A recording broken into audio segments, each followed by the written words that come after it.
I'm Corbett Wall with DV Auction, here with your feeder flash for Thursday, March the 14th, where we've got this bomb cyclone coming in, and I can't remember a year where we've had more scary names for these weather phenomenons, but this year with polar vortex and several others come across, but this bomb cyclone, that kind of perks your ears up a little bit, and it sounds like it's going to be pretty devastating. Just a very volatile weather system with a lot of changes going on. The barometric pressure has fallen record amounts in several areas down here in the southern plains, including Clayton, New Mexico, Dodge City, Kansas, places like that had a record fall in barometric pressure, and that just all ties in with this weather system, and it sounds like they're really going to get hammered and are already getting hammered from anywhere from the middle of the Rockies up there in northeastern Colorado all the way across northern Kansas, southern Nebraska. Again, if they haven't had the worst winter that they've had in recent memory, this is going to add to it. And so many producers up there, cow-calf guys, are right in the middle of trying to calve. And knowing cows, a lot of them are going to calve with this big weather change, and just God be with those guys out there trying to save as many calves as they can. Sounds like there's places that could get as much as 2 feet of snow, along with just fierce winds and high wind gusts, and hopefully it blows through pretty fast. But it's going to be yet another major hammering weather cycle that we've had this winter, as if we haven't already had such a horrible one already. On Wednesday, the wind down the southern plains down here in the Texas Panhandle where I'm at, I mean, just I don't think it's maybe worse than I've ever seen, but I've never seen it any worse. Just horrible winds, 40-50 mile an hour, straight line, sustained winds with gusts up in the 60s and 70s. Several places, including Amarillo, recorded 78 mile an hour wind gusts, and I tell you what, it's just unbelievable. If it hadn't had that little rain that come through earlier in the week, this whole country would have been on fire. Several fires anyway, and of course that inch or a little more in a lot of places in the central part of the Panhandle didn't last long with that kind of wind, but just horrible. I did, at the latest count that I heard, between Amarillo and Dumas, Texas, if you know where that's at, they had 8 semi-trucks laid over on their side, blowed over.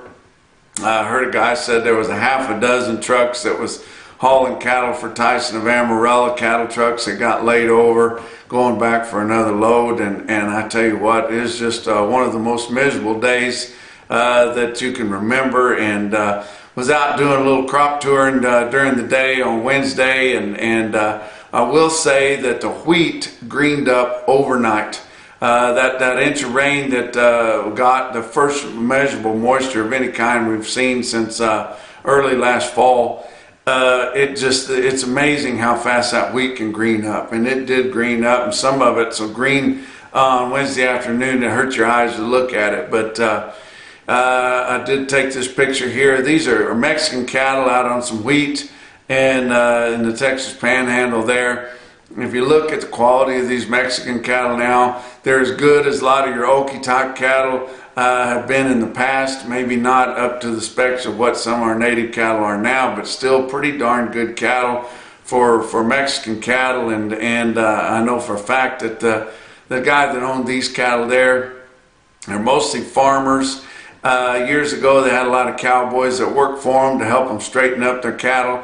But since they went to totally Mexican cattle, they just don't have any trouble with them anymore. They let their cowboys go, and by the time they keep them in their preconditioning lot there for 30 days or so, the cattle are pretty much foolproof, and they don't need a lot of cowboys around to help doctor anymore, because the cattle are just that hardy that they just go right on.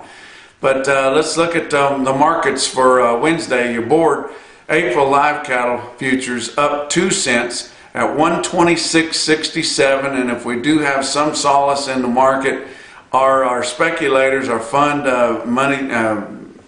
money managers that were heavily invested on the long side of the board, they haven't all dumped out yet. So that's something good. Maybe they think there's another pop in this market with this next weather storm coming through, and that along with the weights from the last several storms and the bitterly cold temperatures we've had all winter long.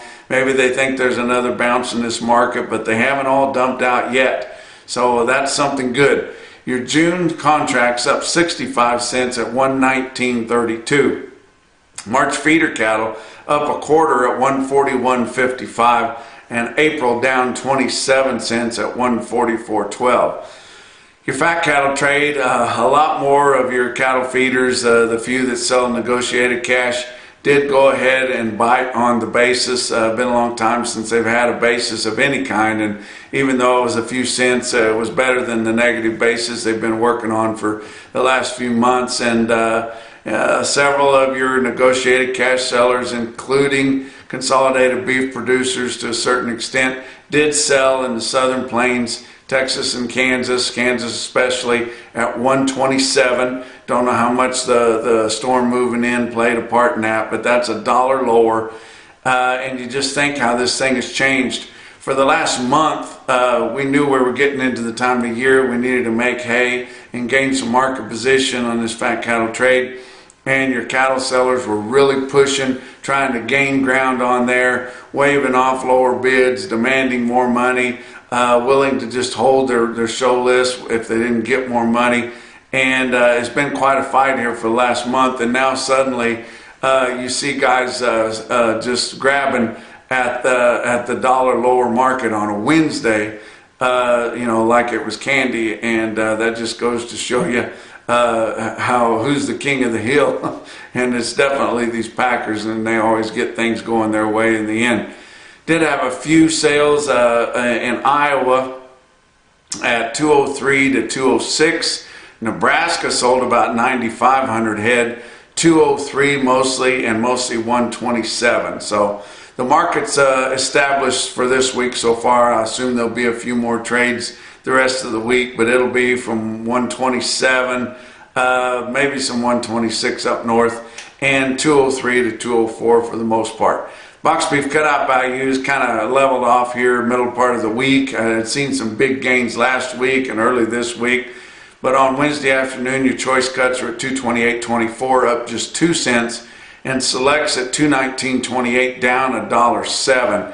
Your slaughter is keeping a good pace this week. 354,000 through Wednesday. That's 4,000 more than a week ago and 3,000 more than the same week a year ago. Look at your feeder cattle market. Your real-time index on Cattle Market Central based on the 800-pound steer fell hard on Wednesday with some big high-volume sales, and took the biggest bite we've seen for quite a while, but ended late in the day at 137.76. That was down $1.70 on a 7-day moving index compared to the end of the previous day on Tuesday.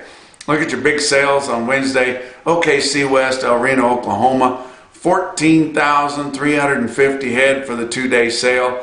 10,000 plus feeders on Wednesday, around 4,000 calves on Tuesday.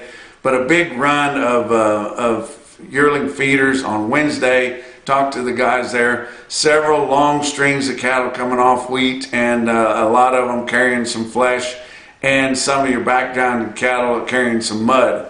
But that didn't help things at all. But your feeder steers $3 to $7 lower. Feeder heifers $2 to $4 lower. On Tuesday, your calves were $2 to $5 lower.